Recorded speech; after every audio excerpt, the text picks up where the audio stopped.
this program has just absolutely transformed every aspect of my life. I have things today that I never thought I would have. Like I own a home today. I have a dog. I have incredible friends. I'm literally living the life, beyond my wildest dreams today. And it's only just beginning.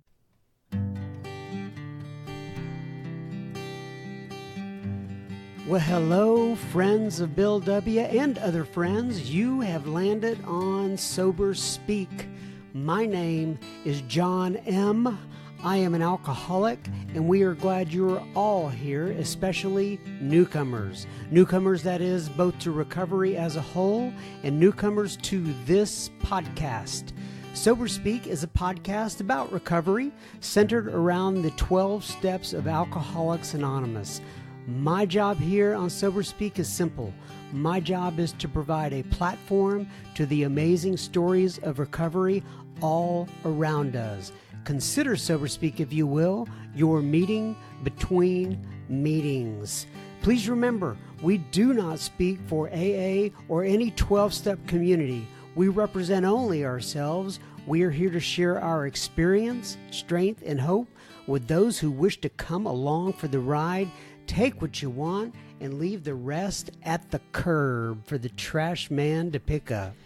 Well, howdy, folks. That was the voice of Miss Megan H. that you heard at the beginning of this episode today. And we're going to be hearing more about her and from her in just a moment. But first things first, this episode is brought to you by Fernando and Carol. Both Fernando and Carol went to our website, soberspeak.com, clicked on the donate tab, and made a contribution. Thank you so much from the bottom of my heart, Fernando and Carol, for your generous contribution. This episode is for you. And I'm just being vulnerable here with you guys. Every time I get a donation or every time I get any sort of listener feedback or anything like that, I'm thinking, okay, that's the last bit of listener feedback. That's the last donation I'm ever going to get. And you guys continue to amaze me over and over and over. I just, I can't say enough about you guys. You are the reason that we all as a community are here. So thank you so much. And, I get on this mic and many times I have no idea exactly what I'm going to say. Like that just kind of came impromptu. And I can tell you that I say a little prayer before I start this thing. I have a working guideline in my head of where I want to go, but we just let it rip. And so you get what you get. So anyway, there's a lot of content in this episode with Megan. So I want to get right to it. I'm going to say a couple things about Megan and then share one piece of listener feedback. And we'll have more at the end, by the way. And then we're going to hop on to this episode. By the way, I've been thinking about coming up with a more clever name than listener feedback. Earlier today, I thought maybe I should make it Sober Speak Sounds or something like that. But anyway, that's a complete side note. Megan H. lives in Southern California. She is a radio DJ out there. Her laugh is absolutely infectious. She has a wonderful spirit, and I just know you are going to glean so much from her story. I'm telling you, folks, she is an absolute delight, and I really mean that. She is. I highly encourage you to listen to this entire episode all the way through. Megan has some great things to say on the back of this episode. All I had to do was float up a few questions. So anyway, we got tons of listener feedback this week, and I'm going to have more at the end of this episode. But one piece of listener feedback I wanted to share with you on the beginning here was from Joel Z. And I got his permission to read all of this. And so here it goes. I live in a small village named Alon Shavut, which has 700 families in it, and it's about a half-hour drive south of Jerusalem in the Judean hills. My main ongoing challenge is being a compulsive overeater. I have learned through the 12-step program that my personality is very much in the classic mold of an addict. Luckily, in quotes, I don't enjoy alcohol enough to have made that a problem, but I definitely have used food just like alcohol. In some ways, I am, quote, jealous of alcoholics as they can define sobriety clearly as abstinence. For obvious reasons, it is hard to do that with food. I have definitely improved through the 12-step OA program and much listening to AA talks. Though I have much work to do to attain sane sobriety, I happen to be a rabbi, and I have been profoundly moved by how the 12-step program is perfectly aligned with the central teaching of Judaism, the ongoing imperative to do a, quote, teshuvah, a Hebrew word meaning and often translated as, quote, repentance, but actually meaning, quote, return. The idea is to return to our godly essence. We are all made in God's image. I have used 12 steps ideas in my teachings, and they have resonated powerfully. I stumbled upon SoberSpeak, and I have found it really, really useful and inspiring. There is no AA meeting near me, so I rely on listening to AA talks to help me along. Thank God I have a sponsor who has been generous and helpful. I very much appreciate your positive style. You are an outstanding interviewer, and I always feel better after listening, which is almost every day. I heard the podcast with Patrick B., who is also in OA. I would like to hear more from those who struggle with compulsive overeating. I need more insight, guidance, and inspiration dealing with food, and I bet there are many, quote, foodaholics out there like me. God bless you, and keep putting out those precious podcasts. Joel Z. Well, Rabbi Joel, I am so thankful that you wrote in. Just from the bottom of my heart, I so do appreciate it. As I mentioned in this episode that all of you are about to listen to, the phrase sixth sense and we have entered the world of the spirit has been rolling around my little pea brain here over the past several weeks. It just goes to show you folks that my job is to do the work and not to predict the outcome. I have a tendency to believe that I know where and how this work is going to be received, but I am oftentimes mistaken, and there is something going on in the fourth dimension that I cannot predict and or even imagine. Once again, Rabbi, thank you for writing in. We're going to have more listener feedback at the end of this episode. Now, please enjoy Miss Megan. Okay, everybody. So today we are sitting here with Miss Megan H. So I say we're sitting here. She is actually sitting in the Los Angeles, California area. Is that correct, Megan? That's right. I'm here in LA. You're there in Texas.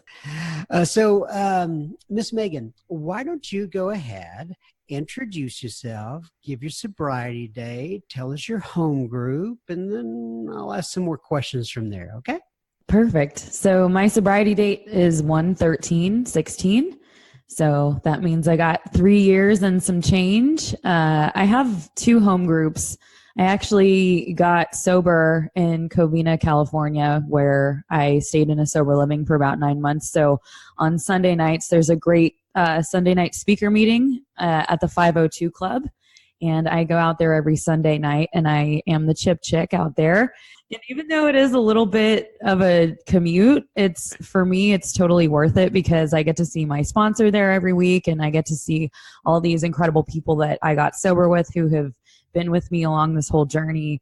And then the other home group I have is the Thursday noon Rainbow Room meeting, which is at the Rainbow Bar and Grill in Los Angeles on the Sunset Strip. And that meeting is so cool. It's really fun to have a meeting in a bar It's upstairs and it's all wooden. It looks like an old wooden pirate ship, and it's a really awesome, intimate, great meeting where I've really developed a lot of great relationships with so many people. So let's talk a little bit about how we came across each other. I did an interview on this podcast with Miss Lauren M. She's back. I wish I had an episode number in front of me. I don't, but I had 10 or 15 before this. And so I talked to Miss Lauren, and then as soon as we got through interviewing, I asked her if she knew of anybody that she could recommend to be on the podcast, and she immediately thought of your name. So how do you and Lauren know each other? Can you connect the dots there for me? Yeah, absolutely. So Lauren and I actually grew up together as next door neighbors. So she was the older, awesome, cool, fun next door neighbor that would babysit me and my brothers and would put on, plays and dress up with us and rock out to music with us, and we'd go swimming in the pool. And so she was just this, neighbor that I always looked up to my whole life. And her family and my family are very close. And, so her and I have just known each other for so many years. And we've also been kind of along this sober journey now together for a little while, both of us kind of going through our ups and downs with relapse and things like that. And so now for her and I to both be, two women trudging the road in sobriety is a really remarkable thing. And, even though, she doesn't live here in California, we text often, and she was out here visiting not long ago, and I got to see her, and it's just, I'm so proud of her. And it's been a really amazing thing for both of us. Oh, and I'm sure she feels the same about you. I received, after we did her interview, I received an email from her parents, and I had never received an email from somebody's parents, and it was just so nice and so, complimentary of both, what we do here on Sober Speak and of Lauren and her story, and it was just, it truly did make my day. So, oh, that's so awesome. They're sweet. All right, so and one other thing I want to tell you here before we get started, and that is, so we have been communicating now for, I guess, about 2 to 3 months or so. Sometimes these interviews take a little time to get set up, and every time that we have communicated, your spirit and how you are is just so, you're so excited, you're so enthusiastic, you're so genuine, you're so vulnerable. And, and that's why I've been looking so forward to this today. I mean, everything, every text is like, absolutely, triple exclamation point, or I'm excited, triple exclamation point. That makes me so happy to hear that. I feel like I'm excited about life. I never felt like this before, where I was just excited about every opportunity and that each day is a new day and I can make of it what I will. And, and I'm always happy to share my story because, when you were doing the prayer before we started and you were just saying, let this story help someone here on earth. And that's really what my hope is. I just feel like I really want to share what happened, in my life, just in case it might help somebody and give them hope and for them to get sober. Well, and I am thankful that God allows me the platform to let people like you get their word out there, because I know that there's there's a need for it. There's a need for hope. There's a need for inspiration, and people like you are an inspiration to me. So I'm glad you're here today. Thank you. And likewise. All right. So let's talk a little bit about your background, where you grew up, what you have, your family, and what do you want to say about your background to get us jump started? So I grew up in a town called Rancho Cucamonga, which is a fun name to say. And I grew up in a really wonderful home. My mom and dad, neither of which are alcoholic. my dad, started his own business and he worked a lot, and my mom worked with him. And then she, was more of like the one that was taking us to the tennis lessons and picking us up from school and things like that. So I have two brothers, one older, one younger. I'm right in the middle. I remember my upbringing being really a great thing. I remember going on family vacations every summer and just having a really solid upbringing.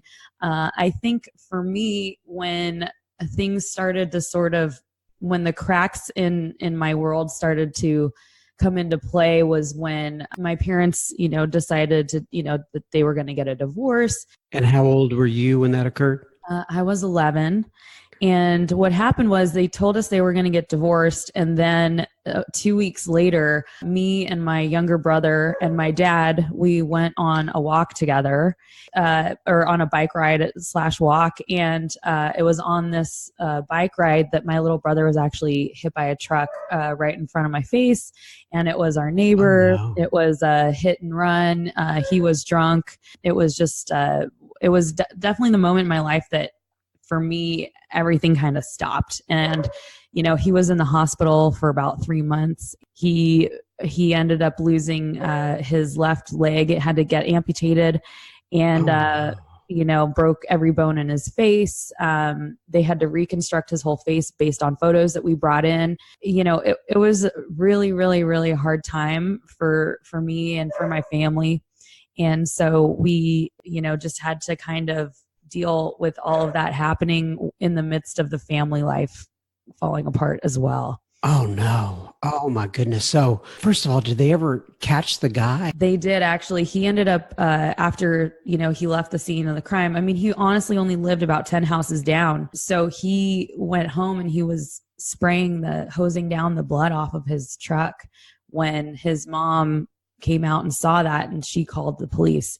So so he did go to prison for a long time. Yeah. Oh my goodness. But the damage had been done to your poor brother. My goodness. Yeah. He was only 7 years old, and, it was awful. It was really and it wasn't like when he got out of the hospital, that was it. It was like he was in and out of the hospital for a really long time because of, just the physical therapy. His teeth got all knocked out. So he constantly had to go and have all of these treatments done, and just so many different things, surgeries just endlessly, but I will say, he's awesome today.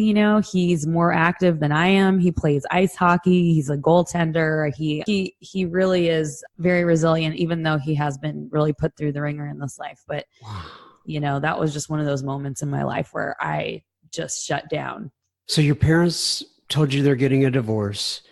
Your brother goes through this horrific accident. What happened after that? When did you start drinking and using? Well, it was not long after that. I would say I was about 13 when I tried my first drink, and I think it was a wine cooler. I think I was in San Diego with my family on a vacation, and I stole a wine cooler out of, from my mom. I stole it out of our cooler, and I remember drinking it, and it tasted really sweet and bubbly. And I remember catching like a little teeny buzz off of that and thinking, oh, this is really awesome.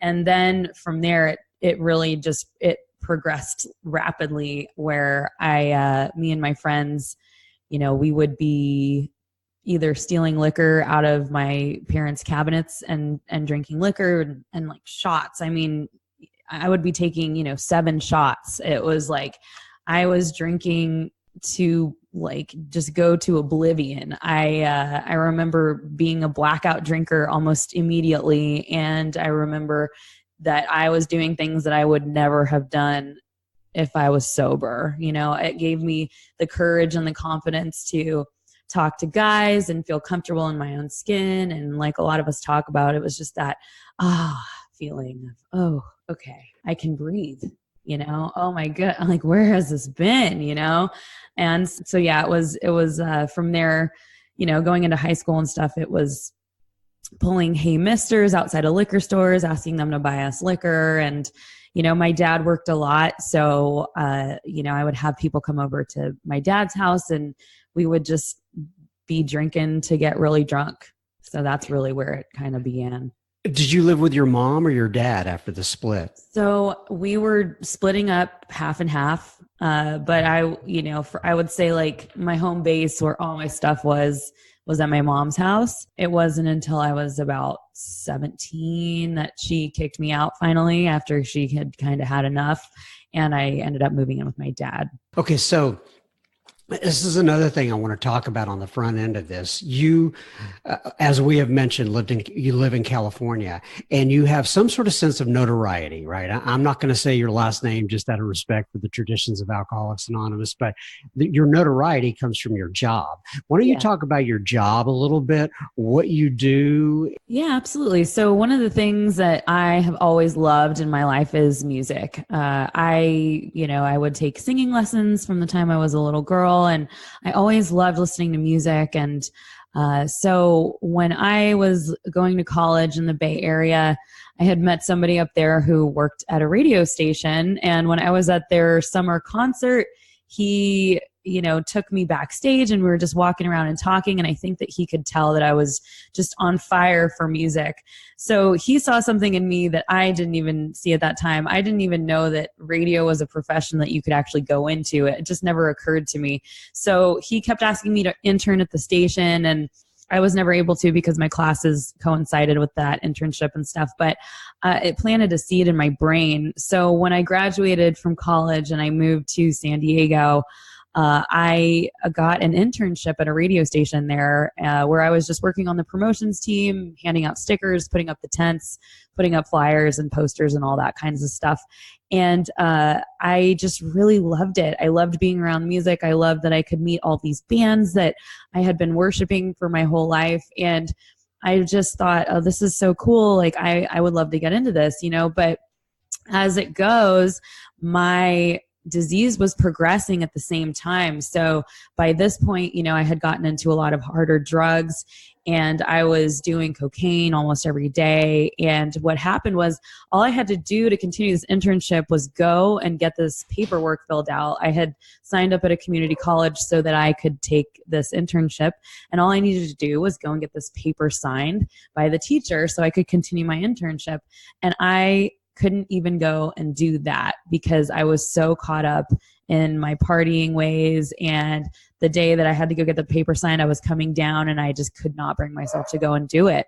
So I ended up getting let go from that internship. And this is an unpaid internship that I'm getting fired from, okay? I mean, how sad is that? But it was after that point that for the first time ever, I was actually introduced to Alcoholics Anonymous because I had a scare one night where I had just done too much drugs and I stood up and everything went black for me. And I remember the next day I called my mom and I said, I think I need help. So that was actually when I was 21 or 22. And what year would that have been when you were introduced? That was 2009. 2009. Okay. Yeah. So that was the first time that I ever walked into the rooms of 12-step recovery. And so how did you get there? How did you find it? Did you know people who were in it already? A good friend of mine, her husband was sober. And so she was the one who said, you should just go check out some meetings, and so that's what I did.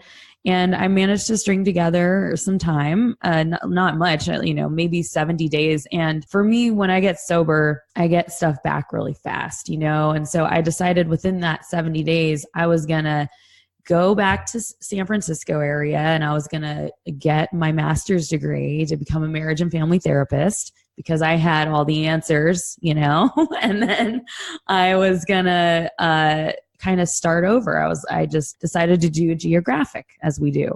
So I did. I managed to get into the school that I had graduated from to go back there. And then right before I was going to be moving up to the Bay, I was reached out to by that same guy who had wanted me to do the internship all those years ago. And he said, hey, I see that you're moving back up to the Bay. I'm launching this night show. Would you on the radio, and would you want to come and help me out on this night show? And I was like, yes, like that would be incredible, So I moved a bit to the Bay. I dropped my bags and I literally started at the radio station the next day. I was just helping out on the night show. I wasn't doing a lot. It was the first ever user controlled radio show where we were interacting with people and they were voting things on via their computers at home. And it was this really fun thing. So I was like shouting out these people who were in the chat rooms and stuff like that. And eventually I decided to make what's called an air check. And that is an example of what you're going to sound like on the radio. What's that called? An air check? Air check. Yeah. I made this air check with the help of a good friend and turned it into the program director. And the next thing I knew, he said, hey, we want to put you on the weekends. So, I was going to school full time to get my master's. I was working Monday through Friday nights on this night show. And then now I'm working Saturday and Sundays on the air too. So I was functional in my addiction until I wasn't. You know what I mean? It was like, I was able to kind of keep everything at bay. I remember when I moved to the Bay Area, I thought, okay, well, cocaine and ecstasy, those are my big problems. I've got to leave those alone. But when it comes to alcohol and weed, those are fine. Those never did me wrong, which of course they did, but we justify. So I was working at the station in San Francisco and I got promoted from weekends to taking over that night show to middays to inevitably getting a morning show with that same person I had started the night show with. And my career was really taking off, but my disease was also progressing at the same time. Before I knew it, I was addicted to opiates because it just started with kind of taking pills every day and being around certain people that were introducing me to different things. And, I just kind of found what I loved doing, and that was opiates. But I also discovered for the first time what it meant to be fully addicted, like physically addicted to a drug. And that was a kind of a daunting moment for me, but we compartmentalize and we just stuff things down and justify it and all that stuff. So so it kind of progressed eventually into me, getting into heroin. So what had happened was I started to make some very poor decisions at that radio station, and they inevitably had to let me go. That for me was one of the worst days of my life. But looking back now, it was actually the best possible thing that could have ever happened to me, because it started me going down the road of hitting my bottom that I very, very much needed to hit. So I, at that point, I got fired. I pretty much became homeless because I know I was, living paycheck to paycheck. It's not like I had any money saved up. All my money was going towards supporting my habit. And I was in, a relationship that wasn't really going anywhere. And we were both addicts together. And so pretty much, I had just lost everything, and I was crashing on friends' couches, and just like, I just looked around and I was like, how am I living this life? I managed to get a job at a winery to kind of get myself on my feet. And that's a great job for an alcoholic, just so you know. But it wasn't long after that until I really, really did bottom out. And one day I just was like, I need help. Like, my life is in shambles. And I inevitably called my mom and said, I need to come home. And then I went into rehab. It wasn't the end of it all, though. Let me make sure I got the progress. So you gained some sort of, I don't know what you say, notoriety or whatever, but you were esteemed in your profession. Things were going up. And then, like you said, your addiction was also taken off at the same time. And then the bottom kind of fell out and you got fired from your job. What year was that? That was 2013 that I got fired. Mm-hmm. So you still had 3 more years approximately of doing the deal out there. Yep. How did that 3 years go? Yeah. So I had gotten out of rehab. I moved back in with my mom, and then I had gotten a job offer in Orange County just to kind of work in production. And I decided to move into a sober living down there. And I moved into sober living, and it's the same old story where I stopped going to meetings. I didn't really have a sponsor. I wasn't actively working a step. It was not the best environment. And I was hanging out with an old friend. We were kind of using together and stuff like that. And, I just had gotten right back into it again, but even worse. And it wasn't long after that my friend actually ended up passing away. He had overdosed and died. When that happened for me, that really jolted me. That was the first person that I had encountered that had passed away from this disease. And it made everything very crystal clear for me. I realized that I was either going to die or I was going to end up going to prison because this just couldn't keep going on. So I moved out of the sober living and I moved in with a friend in Covina, California. And I didn't have a plan of any type. I kind of just was like working odd jobs. I was nannying. I was, just kind of doing whatever I could to make money. You were a nanny, is that what you said? Yeah. Oh, no. I know. But, it was just one of those things. But it was like, I think in some ways still to the world, it was not like you would look at someone like me and think this person is a strung out drug addict. Yeah. So that's a good point. So cover that a little bit more, because you were walking around, we have a tendency to blend in, right? Mm-hmm. So it's not like you would walk in to get a nanny job and somebody would look at you and think, oh, she's strung out. Right. I think I'm going to hire her, right? You could fake your way through it, right? Yeah. I mean, I was hiding it from, even my best friend, what didn't even really fully know what was going on. Because you put your best face forward. We're so great at lying and manipulating our way through everything to get whatever it is that we want. And it's not like I was completely out of whack. I was still, I was able to still, take care of this girl and pick her up from school and help her with her homework and do all that stuff. But I just knew in the back of my mind, okay, I'm starting to get sick. I don't feel good. When can I get out of here so I can go and get loaded? So it would really just consist of, getting loaded from when getting off of work and then going through my stash, waking up, trying to make sure I saved a little bit for the morning and then doing it all over again. Oh, what a sad life, right? It's just that revolving cycle of just madness. All right, let me take a little break here and then we'll come back. We will be continuing our conversation with Megan H. in just a moment. Just a reminder, you are listening to Sober Speak. You can find us on the web at www.soberspeak.com. There you will find 70 plus other episodes you can listen to for free. You can also find the donate button on our website if you wish to use it, only if the Spirit moves you to do such. Please keep in mind this is a podcast funded by you, the listener. Sober Speak is a self-supporting organization. Through our own contributions, we are not allied with any sect, denomination, politics, organization, or institution. We do not wish to engage in any controversy, neither endorse nor oppose any causes. All right, now back to Ms. Megan H. So I want to ask you a question. We have a Facebook group, a community. It's a secret Facebook group. And I posted out there the other day a request to give me some questions that I could ask guests like yourself coming on the episodes.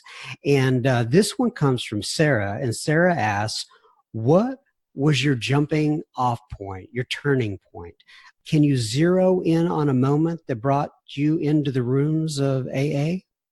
Absolutely. So when I was, doing this nannying job and stuff, I also, in my crazy drug-fueled mind, was thinking, I want to get back into radio. I really want to get back into radio. And I wanted to put together another air check that I could send out to PDs and see where I could possibly get hired.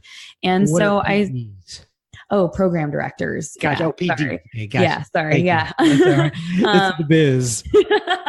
So I started hanging out with somebody that we were going to concerts together, and he also said that he would be able to help me edit together my air check because my computer was broken and blah, blah, blah.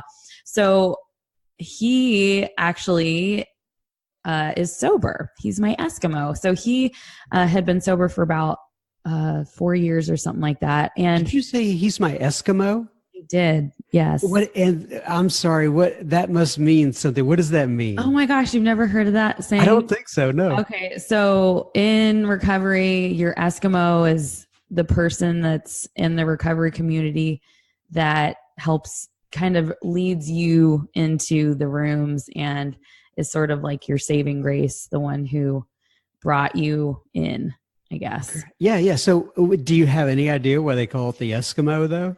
I have no idea why it's called that. Okay, well, I really don't. Whoever may be listening out there, maybe you can send us an email. Let us know. I would love to know why it is called that, but I do know that's a thing. So yeah, he and I were hanging out, and I could just tell that he was getting to the point with me where he was going to have to say to me, "Look, I can't be around you anymore," because I was constantly leaving to go get loaded and just high around him, and I could just tell that it was getting that point. And I just thought to myself, I've become that person that I never thought I would become, where people don't want to be around me. And I couldn't believe that. And so he had suggested that I go and get some help and check myself into this hospital and try to go to rehab and blah, blah, blah. So one day I called him and I said, look, I'm going to go. And I'm going to try to just put myself on a 3-day hold, because I just figured if I go and tell them that I want to kill myself, then they'll hold me and then I can't leave and go get loaded, and I'll just figure it out from there. So that's what I did. I went to a psychiatric hospital. I said, I want to kill myself. And they put me on a hold, and they ended up transferring me because I was on Medi-Cal to this hospital in Long Beach. And this was on New Year's, going in from 2015 into 2016. I spent New Year's in a psychiatric hospital. I got out on New Year's Day, and he picked me up, and he had arranged for me to go into a sober living in Covina. And so that from there is really where my true journey into recovery began. And the reason why my sobriety date is 1/13 is because I reset it, because I did have one night when I was living in that sober living that I snuck out and I went and I got loaded, and but I came back, and then I just decided, okay, enough's enough. Like, let's do this for real. So at the beginning of 2016, when you got out of that rehab and you went into the sober living house, did you feel some sort of sense of hope? Or, I mean, what were your thoughts at that time? I think the most important thing that I felt was desperation. I think that I knew that my options were extremely limited, because my dad had just put me through rehab the year before and spent all this money on it. And then, what did I do? I just went out and relapsed again. I remember, when I was trying to figure out what the hell to do, I went over to my mom's house, and I had driven all this way out to go and see my mom. And I sat there, and within 2 minutes, she said, you're the most selfish person that I've ever met in my life. And we got into a fight, and I left. And I just knew I didn't have anybody anymore. Even my best friend, she had caught me smoking heroin in her bathroom, and, she had helped me get, jobs, and she was trying to help me get money. And then she sees what I'm doing, and, it's just like I'm burning bridge after bridge after bridge. So I just knew that I just didn't have anything. And I just felt like this was not the way that I was raised. This is not the person that my parents raised me to be. And everything that I was doing was going against my own moral compass.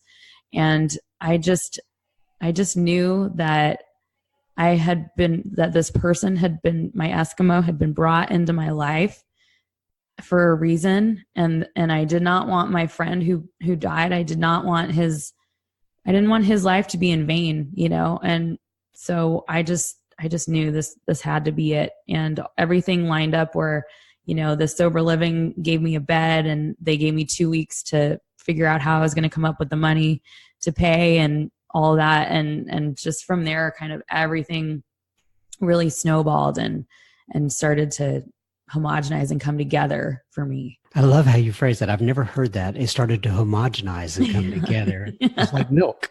Yeah, exactly. So another question that came in from that secret Facebook group that I've been wanting to ask somebody, and you get to be the guinea pig here. Louie asked, she said, Give me an example of how we cannot do this recovery, quote, alone. Does anything come to mind for you in that arena? Well, I just think for me, the whole process of recovery is community based. I don't think I've ever felt like this was something that I was doing alone, and I still don't feel that way.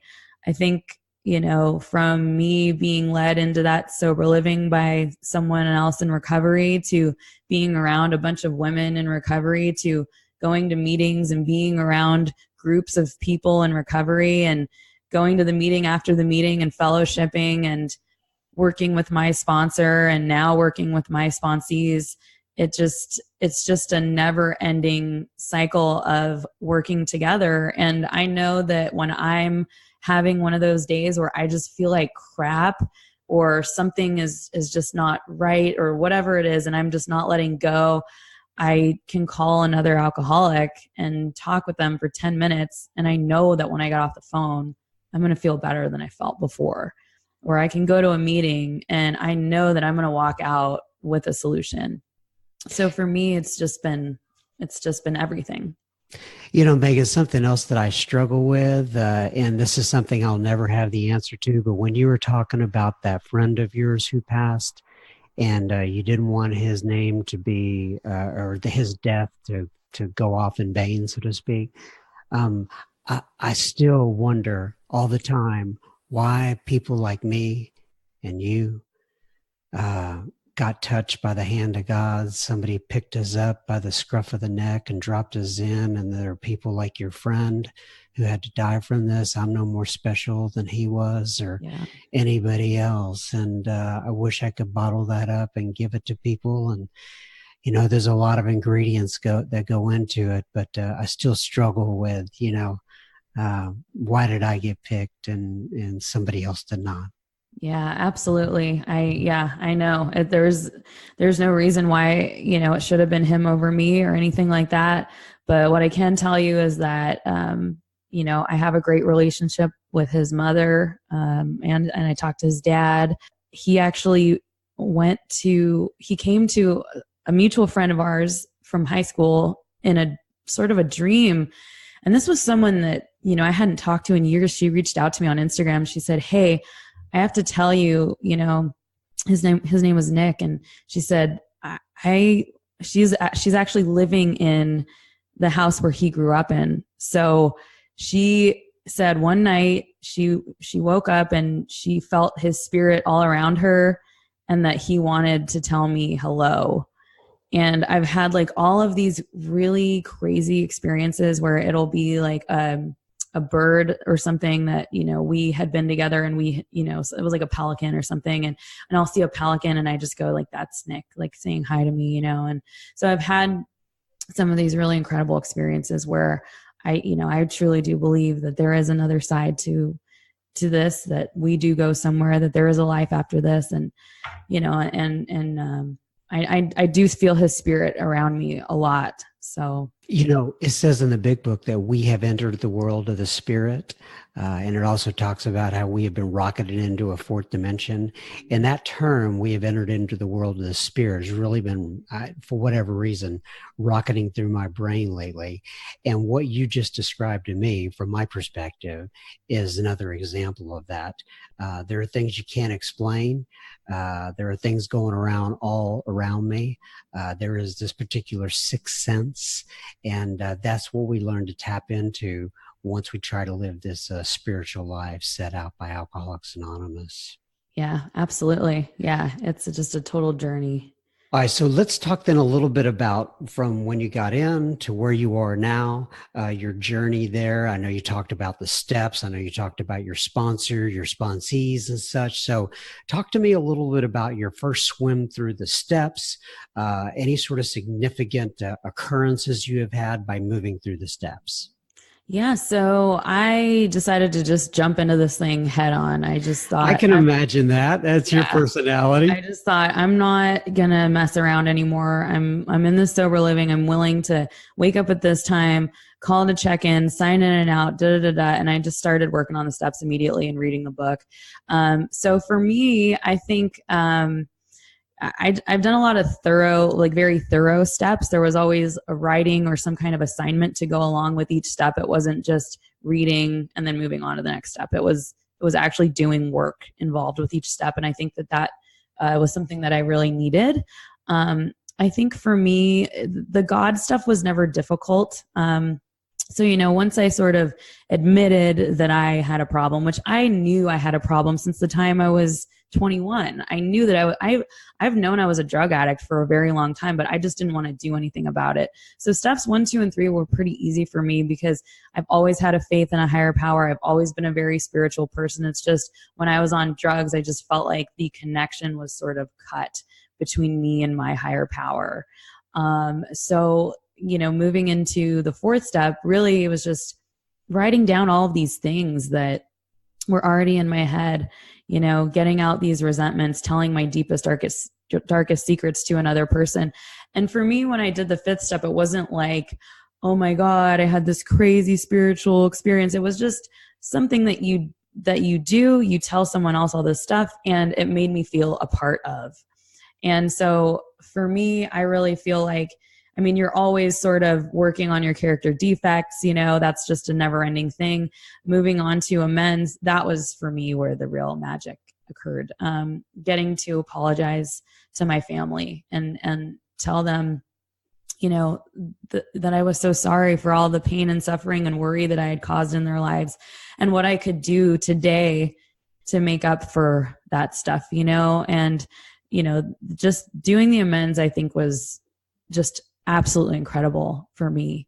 So had your family at that point, when you came in, kind of washed their hands of you, or were they still supporting you, or what was the relationship? They had definitely washed their hands of me. And then when I moved into the sober living, I did run into a situation where it was like my 2nd month of needing rent, and I just didn't have it yet. I hadn't really locked down the job that I needed yet. And so my dad helped me out with the rent. So, and I think that once I got into that sober living and they saw that I was staying there and all of that, they started to see that I was taking this seriously. And then they did start to jump on board and start to support me, and just sort of, I think that they were a little leery, but they were being supportive and they were paying attention to what I was doing. Something else caught my attention there. You said that you had always believed in God. A lot of people coming into the program are atheist, agnostic, whatever the case may be. But it sounds to me like you had some sort of a spiritual background. I'm curious to where that came from and what it looked like for you. And on the other side of that, how has it changed since actually getting sober? So I think I really attribute it to my mom. She's a very spiritual person. She's more in the sort of metaphysical realm. She has always, condoned meditation and prayer and positive thinking, and that we manifest our own lives. And, she's just a very spiritual person. So growing up with that, and also growing up with certain intuitive gifts, for me, it was just never a question. Like let's slow down there. You said intuitive gifts. What do you mean by that? I think I've just always had a really strong intuition where I'll sometimes know things are going to happen before they happen. Or I remember being young and we lost our pet rabbit, and then I had like a flash and I knew I saw it where it was, and I grabbed my brother. So I was like, I know where it is. It's over here. And there it was, things like that, from the time I was 2 years old, saying like, oh, Mom, Grandpa's here. And she goes, well, Grandpa lives in Arizona, and the doorbell rings and it's my grandpa. Like things like that, like where I just sort of know things are going to happen. I have like this just very deep, like intuitive sense with certain things, and being able to read people and scenarios and things like that. So for me, it's never been a question. I've always just innately felt that there is a reason why we're here, that there is, karmically things are, situated in such a way because of things we may have done in the past, and that we're here to learn specific lessons, and we're here to do certain things that we said that we would do before we came to the earth realm. You just used the word karmically. I don't think I've ever heard that word before. I've heard karma, but I love that. That's karmically. Yeah, that's my mom. Yeah. So, I just was never a question. And honestly, nothing has really changed for me being in the program. It's just a more of a reminder to continue to pray, keep my conscious contact with God going, just to be more on top of it and not let it sort of, fall to the wayside. When you pray, do you have a name for what you pray to? I just say God. It's just God, but it's not masculine. It's not feminine. It's not a Catholic God. It's not a Jewish God. None of that stuff matters to me. Like, for me, like, religion is fine. If that's what works for you, that's great. But for me, spirituality and God is a personal journey. So my God is going to look different from your God. And the universe is so vast and so endless that who's to say? There is no right or wrong, and even if there is no afterlife, even if we die and everything goes black, who cares? Like, why does it matter? Just be a good person. It doesn't matter. You're going to be dead anyways. It doesn't matter. So why do we spend so much time squabbling about things that will never matter? It doesn't, just be a good person. That's really what I believe in. So who's a role model in your recovery? I love my sponsor. She's amazing. She's so What's great. Her name? So we can give her a little shout out here. Her name is Tish. And Tish? Yes. Yeah. Tish M. And she is, she's just really graceful and gentle, funny. She's someone that she's become my friend, through this whole journey. I feel comfortable and that I can call her and talk to her about anything. And it's been great. I also have a friend named Sam who has been there. He's just been in my life since I got sober, and he and I talk every couple months, and he's someone that I can just always call and he'll give me the real answer. He'll tell it like it is. He'll be honest. And he's gotten me through some really hard times as well. God bless you. What's one thing that people may not know about Megan H. That you want to share, this little out of the norm, so to speak? I don't know. I guess I do want to touch on this because it is such an important part of my story, is that when I got sober and I was 60 days sober in this sober living, I ended up getting reached out to by someone who worked at a radio station in Los Angeles. And she needed to go on a maternity leave and they were looking for somebody to fill in. So I got to go in to this radio station. They were owned by the same parent company by the one that had fired me in San Francisco. And I got to go in and I got to tell them my story because they wanted to bring me in, but they also, there was like an HR report, like this person, should not be brought back in because of what I had done. And I got to sit there and I got to tell them my whole story, and that I was in sober living, that I had made a massive mistake, that I missed doing radio more than anything in my life, and that I wanted to do it again. And they gave me another chance at this station in Los Angeles. And not only that, but then a year later, after, being at the station in LA, that was like always the dream station I wanted to work at. A year later, the station in San Francisco brought me back on the air there. So I got to make my amends to those people that, I had wronged in San Francisco, and I get to be back on that radio station now today. And I get to do it with integrity and dignity and honesty.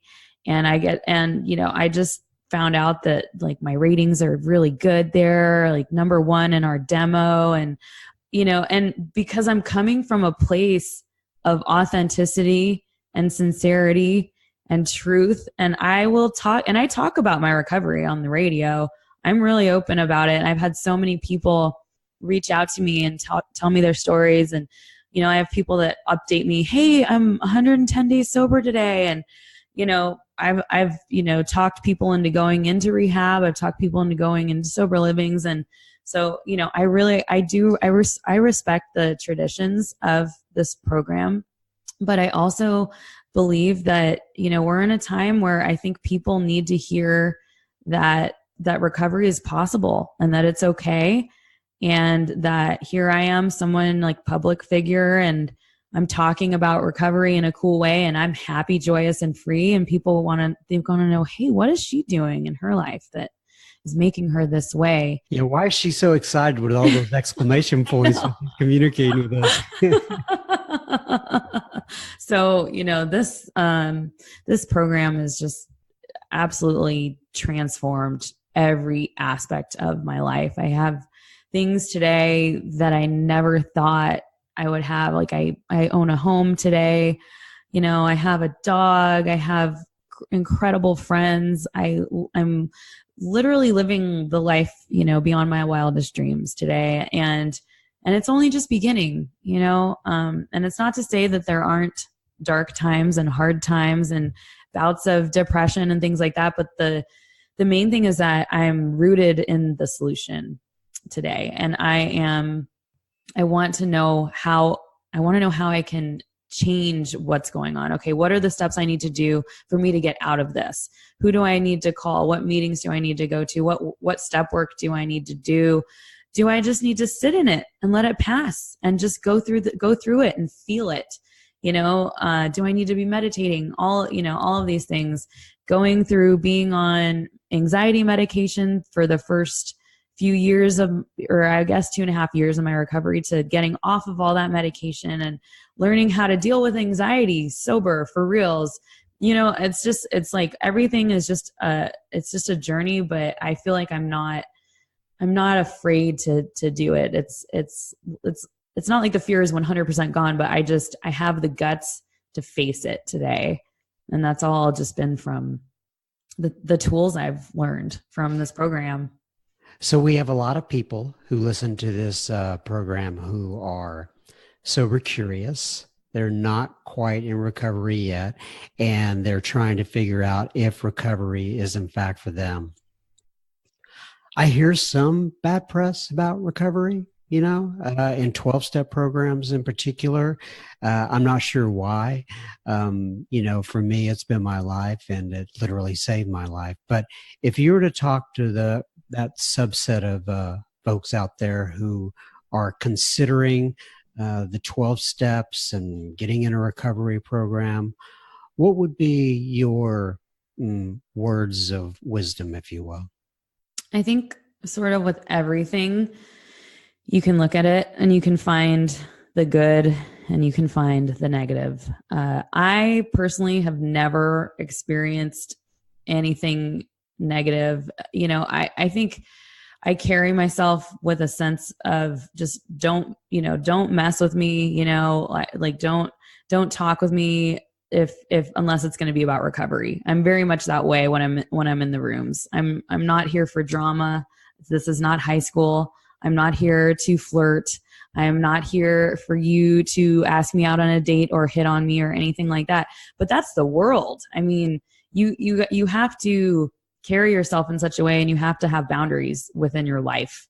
So I think as far as recovery goes, I always like when someone says, just try working all the steps. And then if it doesn't work, then you can leave, because 10 times out of 10, I'm sorry, but if you really work the steps and you find a great sponsor and you're doing the deal, your life is going to transform in such a way that you're not ever going to want to go back to the way that you were living before. It's just a greater way of existing. I mean, it's literally an outline for how to live. And I think Adam T is someone that I really like listening to and hearing him share. And he talks about how when a computer is on the fritz, you put it into a recovery mode.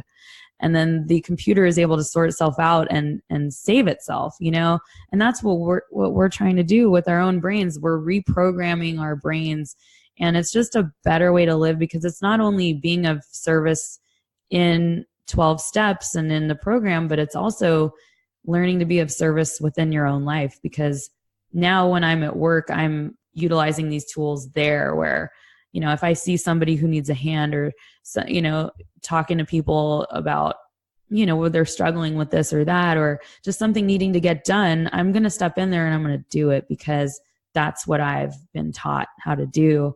So for me, it's just like, why not just check it out with an open mind? I really like that set aside prayer that tells you to set aside everything you think you know about the program or the book. It's like, don't listen to anybody else. You forge your own path. We all work the steps differently. We all read the book and internalize it differently, so it's like a buffet. You just take what you want and you leave the rest. And that's it. So it's like, if you're going to find fault at it, it's because you're choosing to, pretty much. If you were to be able to rent out a billboard there in LA, and you were going to put out a message that other alcoholics or addicts could see as they were driving by regarding recovery, what would you put on that billboard? I think it would just be a beautiful piece of art. I think it would just be like an oasis, or the most beautiful things in nature on a billboard, of just where you look at it and you just go, I want to go there. And then maybe it would just say that, go there, or something. You know what I mean? Something like that, because you can't really put into words what this program is going to do for you and how it's going to change your life. It's an experience that you have to go through. It's like traveling. You can tell somebody all day long that going to Israel is the most amazing place ever, but until they actually go there and eat the food and walk along the beach in Tel Aviv, they're not going to have any idea what you're talking about and what that means. So that's the same exact experience, it is with the program, because I had been in and out of the rooms since the time I was 21, but I never experienced it like this until I was 29. And it was a completely different experience this time, because I was ready, I was surrendered, and I just had enough. I was sick and tired of being sick and tired. And I just, I had a fresh perspective, and everything had lined up for me to be able to experience it for reals this time. You have done an absolute incredible job on this. Is there anything that we haven't talked about that you want to make sure that you leave out there for the listeners? I think for me, one of the most rewarding things in this program is sponsorship. I really can't state that enough. And what I also want people to know with sponsorship is that it is a very, it's a big responsibility, and you really do want to find the right person for you. Don't be afraid to hurt someone's feelings if you need to move on and find someone else. Find the right fit for you. And I think for me, sponsoring other women has been so helpful in my recovery. It takes me outside of myself. It keeps me in line as far as checking in on my own recovery and making sure that I'm doing the things that I need to be doing. Just being able to see the light come on in someone else's eyes is an absolutely incredible experience. It's almost like a deeper thing than a friendship even. It's a total trust scenario. And so I just, I really want to encourage people, I know that it can be scary. There's people who are a couple years sober and they've never sponsored someone. And I just say, go for it. Just do it. Just go for it. So, if you're afraid to sponsor, don't be afraid. You're going to figure it out. It's going to be fine. As long as your heart's in the right place, just go for it. That's right. The messiness sometimes is where we learn the most, and it's okay to be messy and to make mistakes. Yeah, we're not ever going to be perfect, and it's just all learning. Everything in this life, even though we experience it as being quote unquote bad, it's an opportunity for learning. God bless you, Miss Megan. This has been a real treat. I'm so glad. Thank you, Lauren, if you're listening to this out there, for getting me in touch with Miss Megan. I wish, Megan, that you were here and me and my wife and my family could give you a big hug and Oh, we think of how much we think of you. This has been really a pleasure.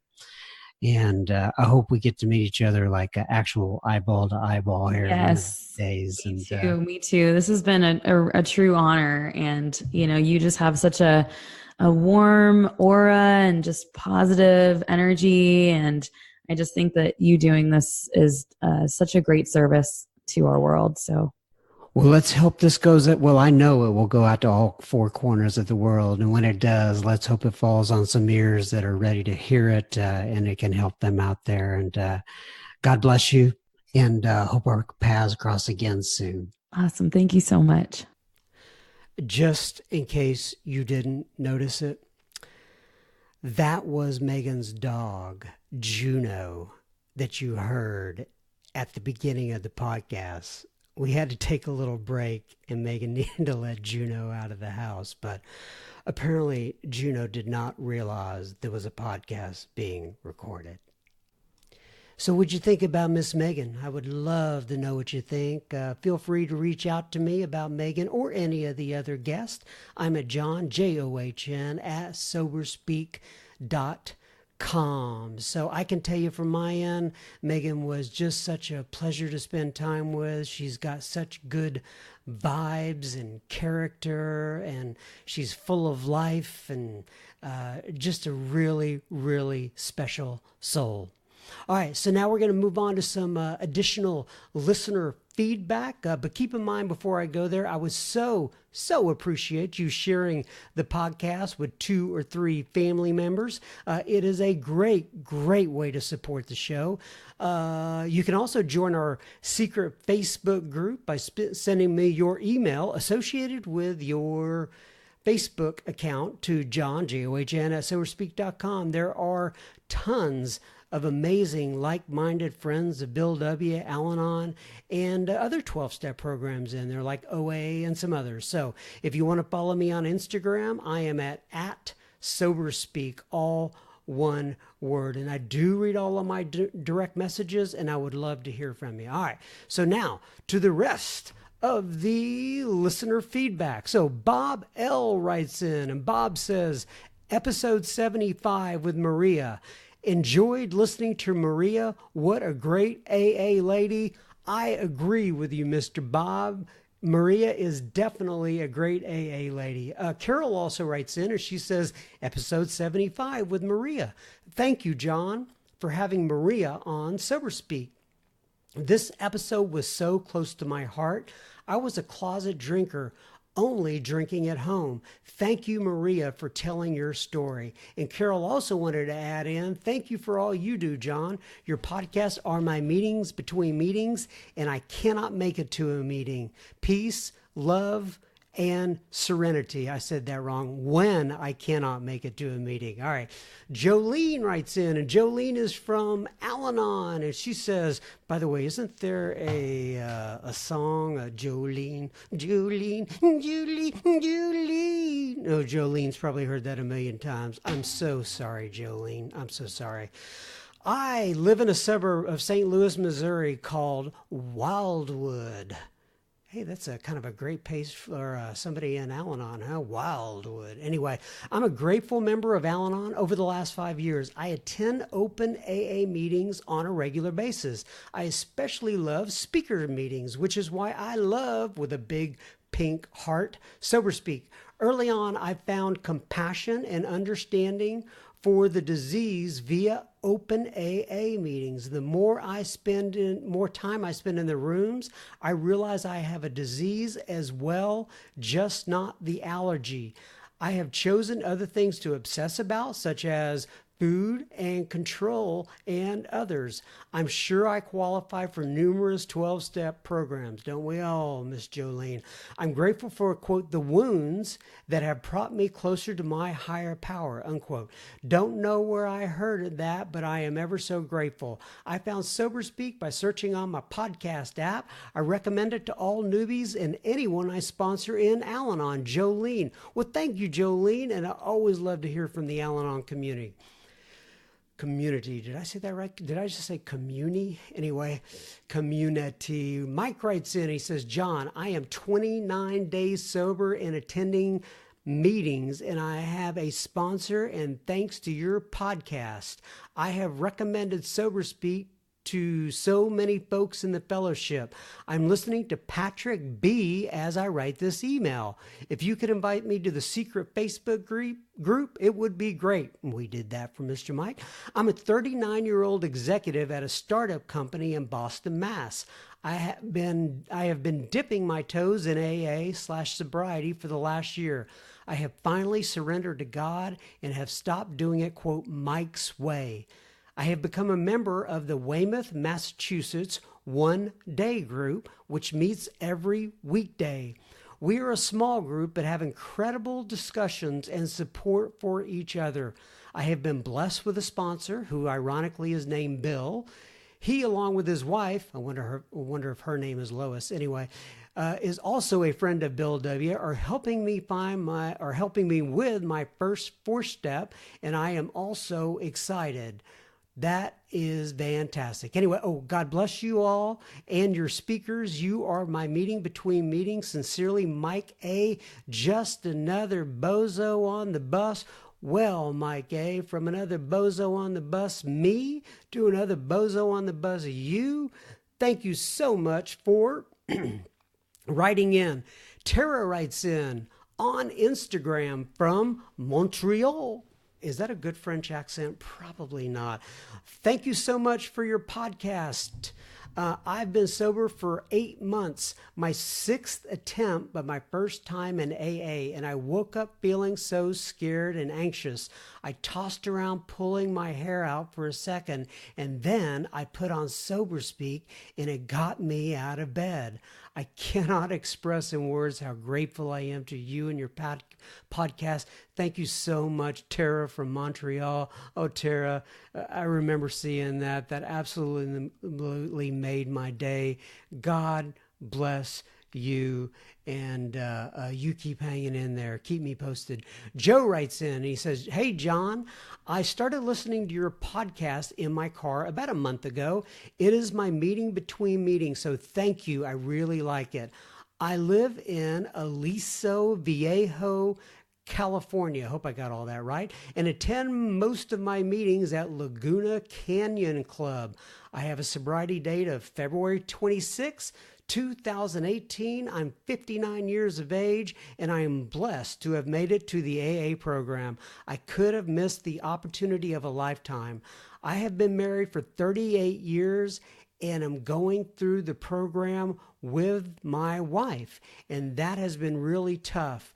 My wife continues to struggle, and I feel I am growing away from her.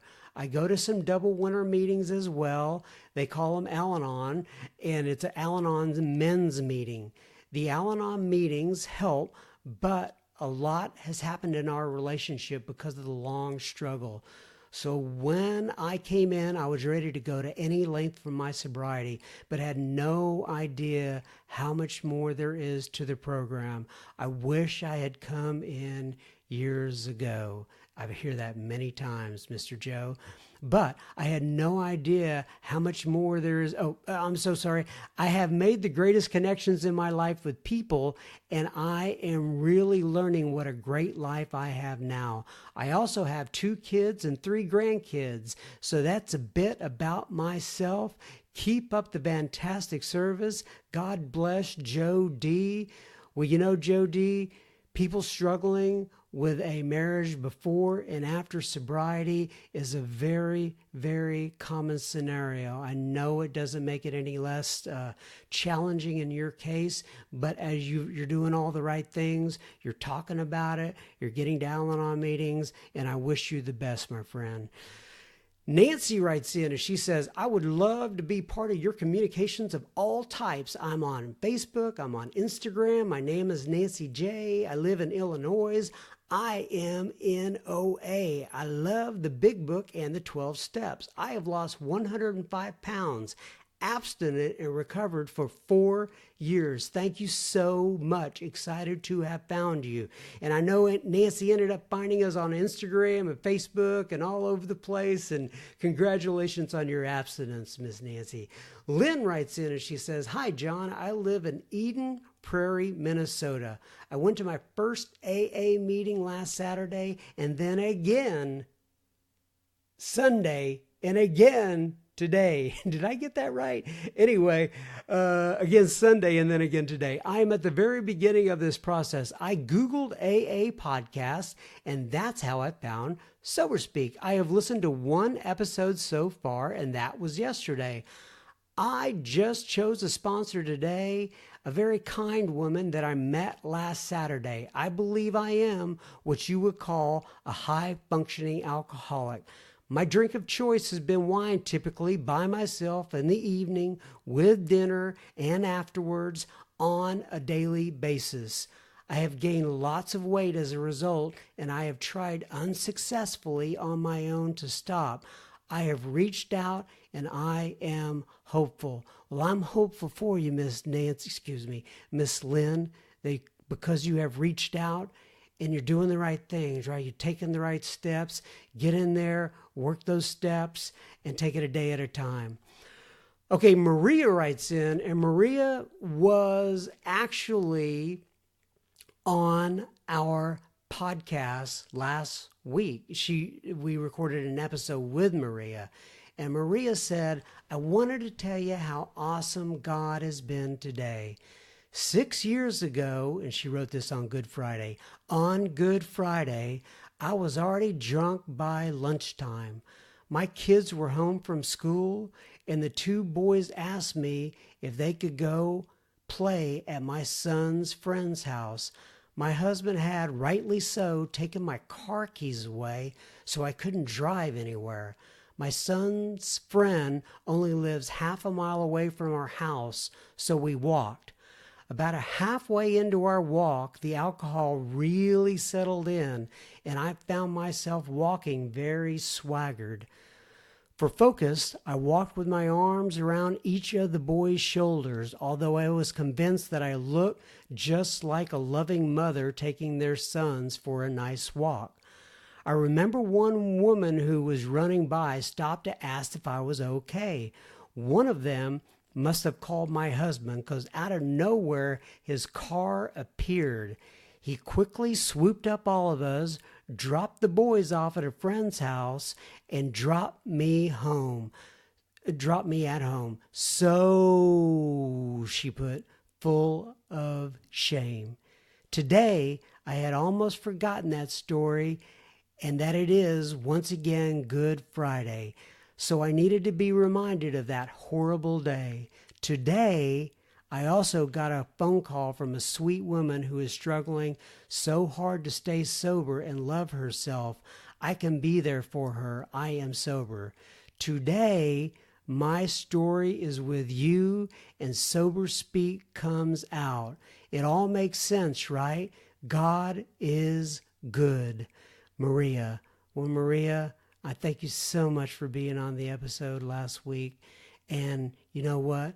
God is good to you, to me, to all of us. Sometimes we just need to stop and look around. And finally, to wrap this up, Mr. Fernando writes in from Spain. And he says, "Good day, John. I have listened to Sober Speak all Easter. Multiple episodes, new ones, old ones, my favorites, etc. Sober Speak has helped me to endure some personal life turbulence. I have to get a new sponsor soon as I am drifting gradually. I moved from my hometown and now I am battling to connect with my new group. Therefore, it is even harder to find a sponsor. All the best, my friend, and thank you for your time and effort as it means a lot to me. My meeting in between meetings has ended up being my meeting, Fernando." Mr. Fernando, I just love you to death, my friend. I want the best for you. I pray for you. I thank you so much for writing in.